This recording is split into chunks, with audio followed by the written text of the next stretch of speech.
बिस्मिल्लाहिर्रहमानिर्रहीम। अस्सलाम वालेकुम व्यूअर्स, आप देख रहे हैं ग्लोबल टाइम्स पाकिस्तान। मैं हूं हैदर हयात खान। ईरान और इजराइल के दरमियान जारी कशीदगी जो है उसमें अब जंग बंदी हो गई है।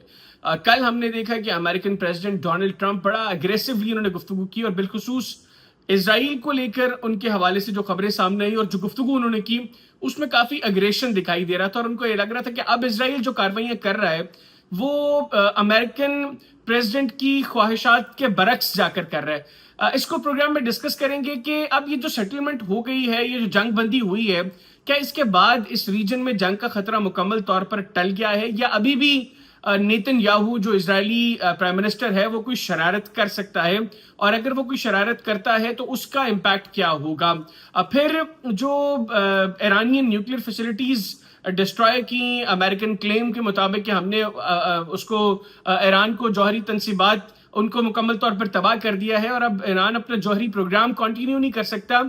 ईरान की तरफ से ये बार बार बातें सामने आ रही हैं कि हम अपना जौहरी प्रोग्राम कंटिन्यू करेंगे और कोई भी ईरान को इससे नहीं रोक सकता। इसको भी प्रोग्राम में डिस्कस करेंगे और आखिर में बात करेंगे पाकिस्तान और भारत के दरमियान जो हालिया कशीदगी थी, क्या उसमें किसी मकाम पर, किसी जगह पर यह मौका आया था कि दोनों ममालिक एक दूसरे पर न्यूक्लियर हथियारों का इस्तेमाल कर सकते थे। इसको भी प्रोग्राम में डिस्कस करेंगे और इसके लिए मुझे वीडियो लिंक पे ज्वाइन किया है पाकिस्तान के फॉर्मर एम्बेसडर और एसपीडी के एडवाइजर एम्बेसडर जमीर अकरम साहब ने। Sir thank you very much, आपने प्रोग्राम के लिए वक्त निकाला। सर सबसे पहले तो ये बताइएगा, एज ऑफ नाउ सेटलमेंट हो गई है, ईरान और इसराइल के दरमियान जंग बंदी हो गई है, लेकिन नेतन्याहू जिस तरह की जहनीत का आदमी है, आपको लगता है कि यह मामला यहाँ पर खत्म हो गया है या आप समझते हैं कि नेतन्याहू जो है वो कोई शरारत कर सकता है अभी भी?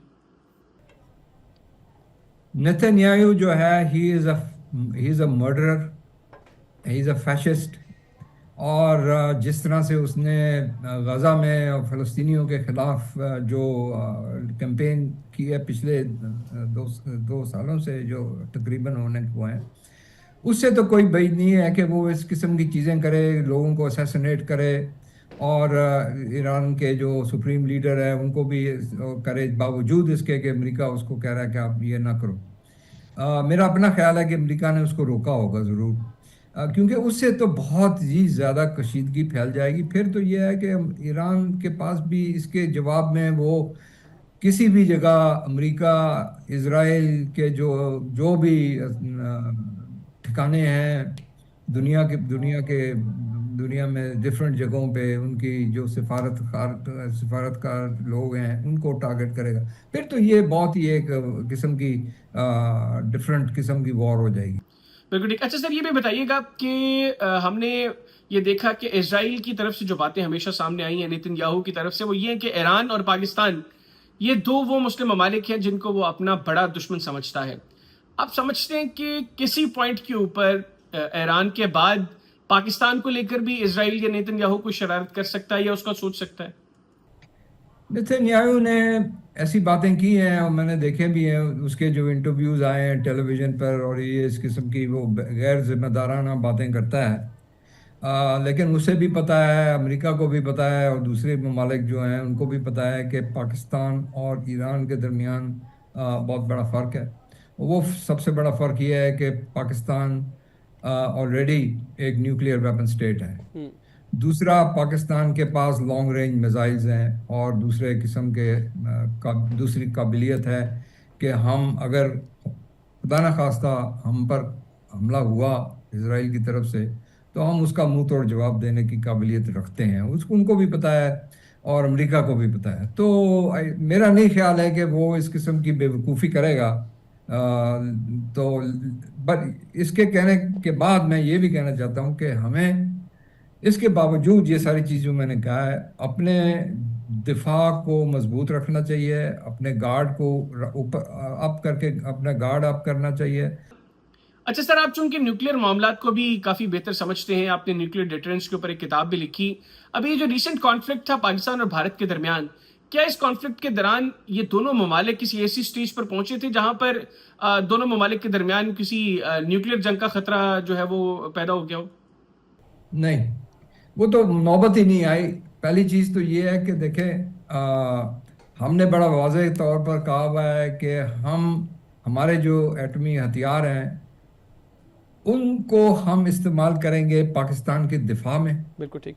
और वो दिफा ये है कि हमारे मुल्क की सालमियत, टेरिटोरियल इंटेग्रिटी, सॉवरेनिटी, उसके ऊपर अगर अटैक किया जाए। जी। और हमने जो देखा हिंदुस्तान की तरफ से जो अमल हुआ था, जो भी उन्होंने कोशिश की, उसे तो हमारे मुल्क की सालमियत पर कोई ऐसा खतरा नहीं था। और हम एटमी जो थ्रेशोल्ड है या लेवल है, उससे बहुत नीचे कन्वेंशनल लेवल पर हमने उनका मुंह तोड़ जवाब दिया, और बिल्कुल वो ठीक। उनके लिए काफ़ी था। और उसकी वजह से उन्होंने जाके सीज फायर मांगा। तो इंशाल्लाह हमारे पास ये काबिलियत है कि हम उनको हर सतह पे डिटर कर सकते हैं। एज ऑफ नाउ सेटलमेंट हो गई है, ईरान और इसराइल के दरमियान जंग बंदी हो गई है, लेकिन नेतन्याहू जिस तरह की जहनीत का आदमी है, आपको लगता है कि यह मामला यहां पर खत्म हो गया है, या आप समझते हैं कि नेतन्याहू जो है वो कोई शरारत कर सकता है अभी भी? नेतन्याहू जो है, he is a murderer, he is a fascist. और जिस तरह से उसने गज़ा में और फ़लस्तीनियों के ख़िलाफ़ जो कैंपेन की है पिछले दो सालों से, जो तकरीबन होने को हैं, उससे तो कोई बैद नहीं है कि वो इस किस्म की चीज़ें करे, लोगों को असैसिनेट करे। और ईरान के जो सुप्रीम लीडर है उनको भी करे, बावजूद इसके कि अमेरिका उसको कह रहा है कि आप ये ना करो। मेरा अपना ख्याल है कि अमेरिका ने उसको रोका होगा ज़रूर, क्योंकि उससे तो बहुत ही ज़्यादा कशीदगी फैल जाएगी। फिर तो ये है कि ईरान के पास भी इसके जवाब में वो किसी भी जगह अमेरिका, इजराइल के जो जो भी ठिकाने हैं दुनिया में डिफरेंट जगहों पे, उनकी जो सिफारतकार लोग हैं उनको टारगेट करेगा। फिर तो ये बहुत ही एक किस्म की डिफरेंट किस्म की वॉर हो जाएगी।